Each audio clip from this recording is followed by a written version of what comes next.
Item 2, AIPP presentation from the Administrator of Public Arts and Culture. Sybille, has that always been your title?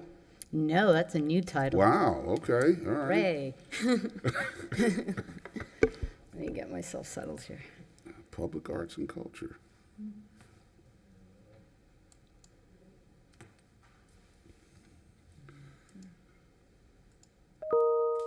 Okay, before I begin, I'm going to set the stage and give you a quick timeline for the rebranding and master plan updates. So in 1985, the AIPP was established. In 2014, the ordinance was amended to include the private sector as 1% for the inclusion of public art. In 2014, the first master plan was adopted by the city.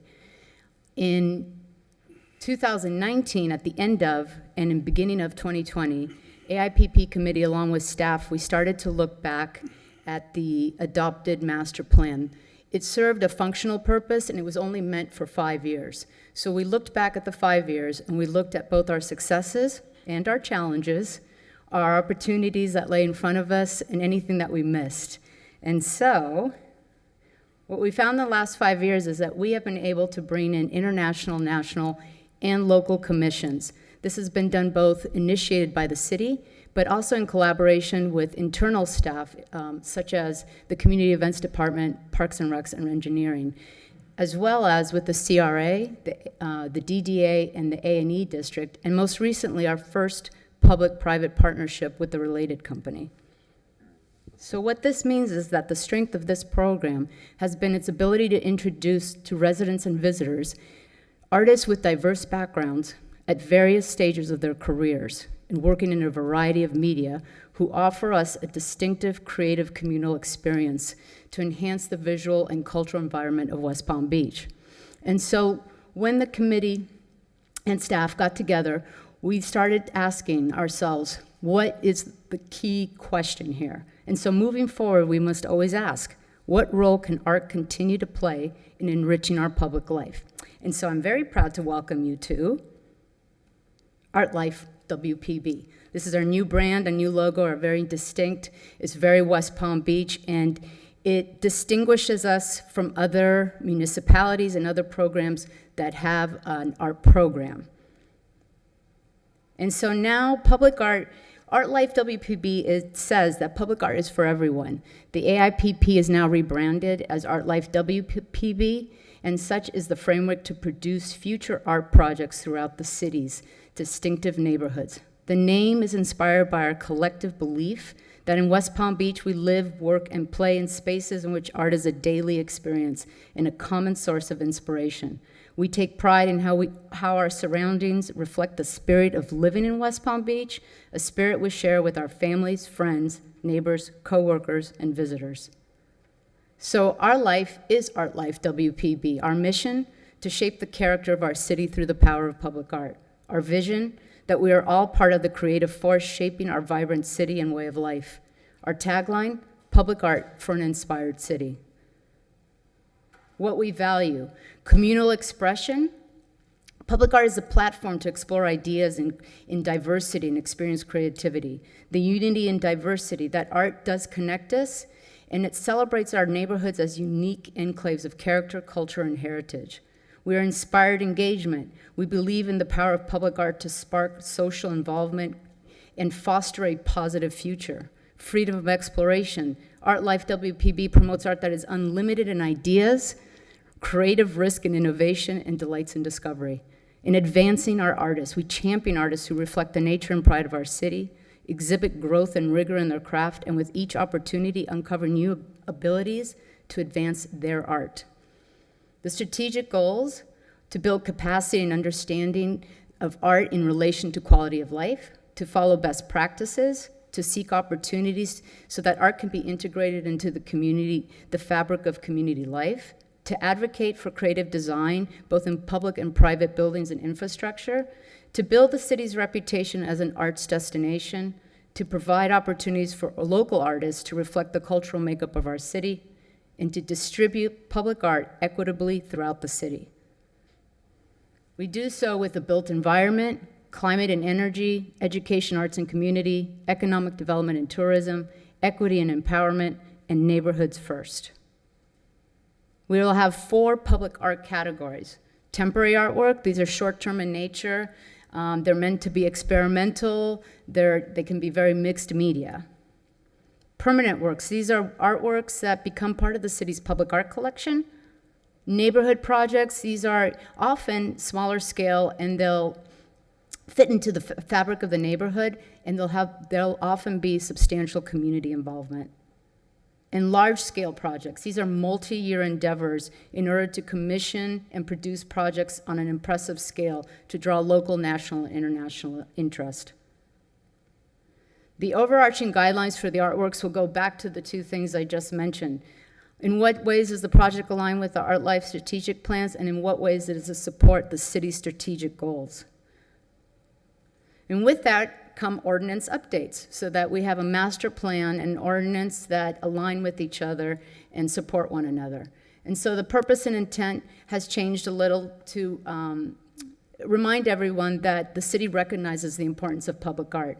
It also will have that the public art funds are separated from other city monies to support the AIPP program.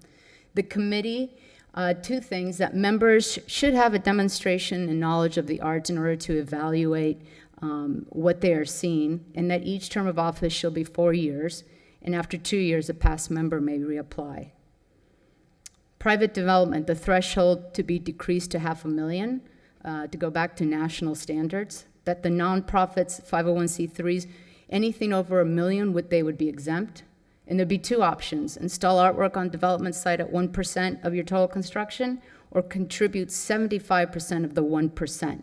This has been lowered. City commission approval. Now the developer or owner or commissioned artist would come to present.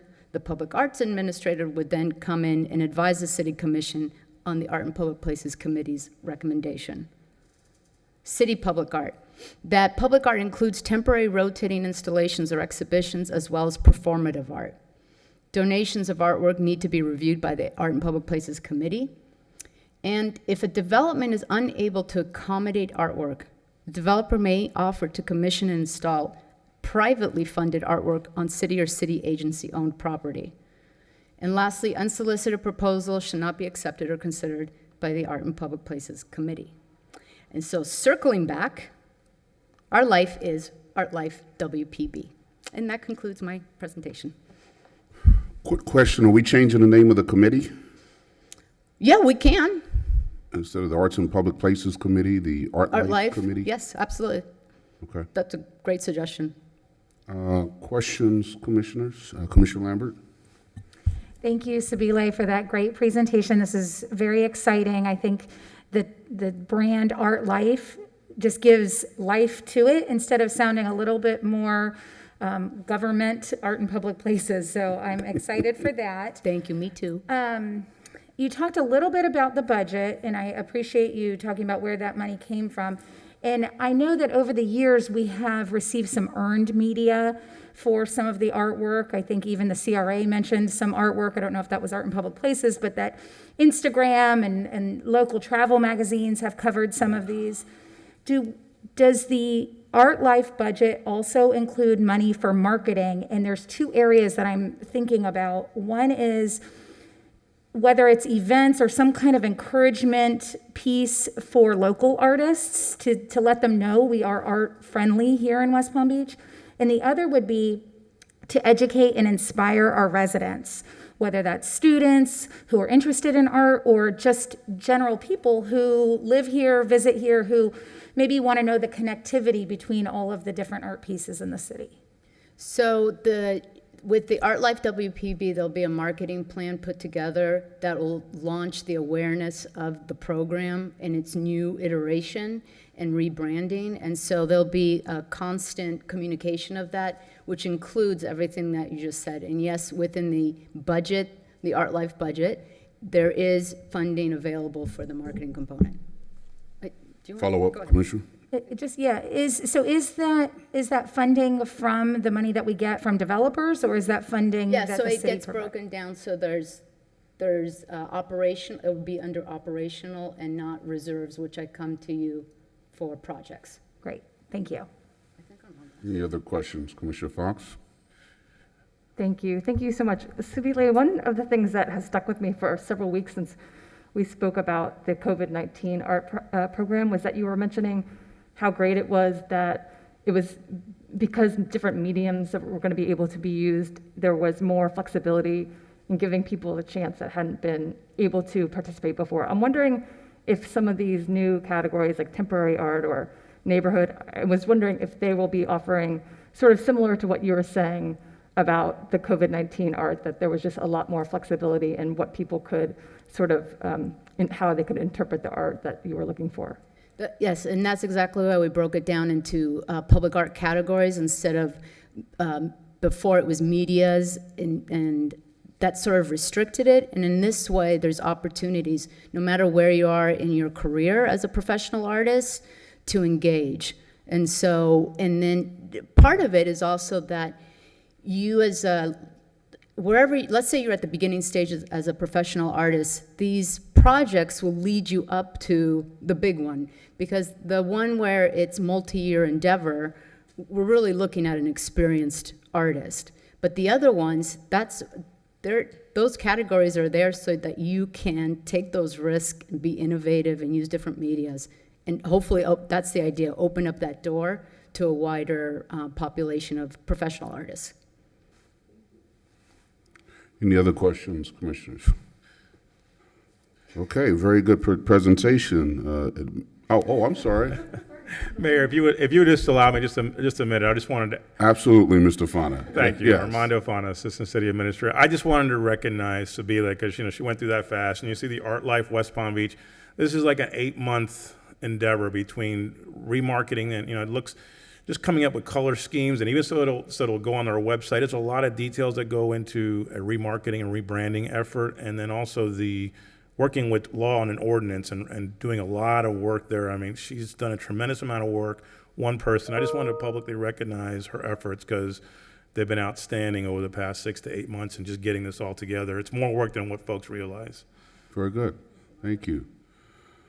Okay, Ms. Administrator of Public Arts and Culture, thank you very much for that very fine presentation. Thank you. Very exciting. So there will be something coming to us for specific Yes, I'm going to email amendments? all of you the ArtLife master plan update, and I will also email you the brand book. So you'll get all the, Okay. and they're not, But we got to do amendments to the ordinance, you're saying, yes, right? and we're going to get all that too. Okay. So I'll have to do the, get with legal to get that ACM going. Okay, very good. Thank you. Thank you very much.